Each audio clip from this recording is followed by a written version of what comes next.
दोस्तों, मैं doctor KL. Sonkar Soumitra अपने साहित्यिक एपिसोड में कहानी राजू मैं कभी आत्महत्या कर लूंगी कहानी का तीसरा पार्ट आपके सामने रख रहा हूं। आपने भाग 1 और 2 में देखा कि राजू के सामने अपनी प्रिय प्राध्यापिका के अहम विचार थे जो आत्मघाती थे। दूसरे भाग में भी आपने देखा। आप आइए, मैं कहानी का तीसरा पार्ट आपके सामने रख रहा हूं और आप देखिए कि क्या राजू प्रोफेसर राधा को बचाने या उनका विचार बदलने में कामयाब रहा या नहीं। आइए भाग 3 आपके सामने रख रहा हूं। मैं चुप हो गया। आखिर कर भी क्या सकता था। तथापि गहरी आत्म संवेदना से अभिभूत मैंने कहा, भाभी, आपका भरा पूरा परिवार है। प्रोफेसर साहब नगर के सम्मानित व्यक्ति हैं, सर्विस है और ये 2 बच्चे हैं, इनका क्या होगा। वे चुपचाप मुझे देखने लगी। देखिए नहीं भाभी जी, वादा कीजिए कि यह विचार तुम त्याग दोगी। राजू, कोशिश करूंगी।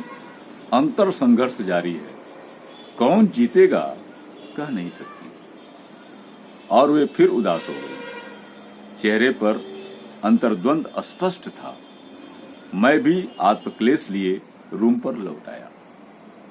मुझे रात भर नींद नहीं आई। उनके आत्महत्या के विचार ने मुझे बार बार मायूस कर दिया।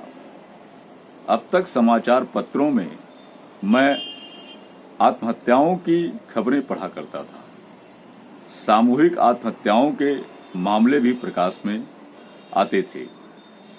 तमाम कथाएं निर्धनता से संबंधित होती। भूखमरी अथवा बेटियों की शादी कर पाने की अक्षमता ही इस कुकृत्य को करने के लिए उत्तरदायी होती। खैर, यह तो जनतंत्र में भी पूंजीवादी व्यवस्था की देन है। मजदूर दिन भर पसीना बहाता है और रात में खाना भी मैसर नहीं होता। किसी सूदखोर से कर्ज ले लिया तो उसका घर जमीन वह हड़प जाता है। भूस्वामियों का बंधुआ मजदूर है तो उसके पालतू गुंडे उसे उस दलदल से निकलने नहीं देते। साथ ही उसकी बीवी बेटियों के आबरू से खिलवाड़ करते हैं। पुलिस तो कुत्ते की दुम है। आजादी के कई दशक बाद भी उसकी मानसिकता ज्यों की त्यों है। मगर एक संपन्न परिवार की क्या मजबूरी है।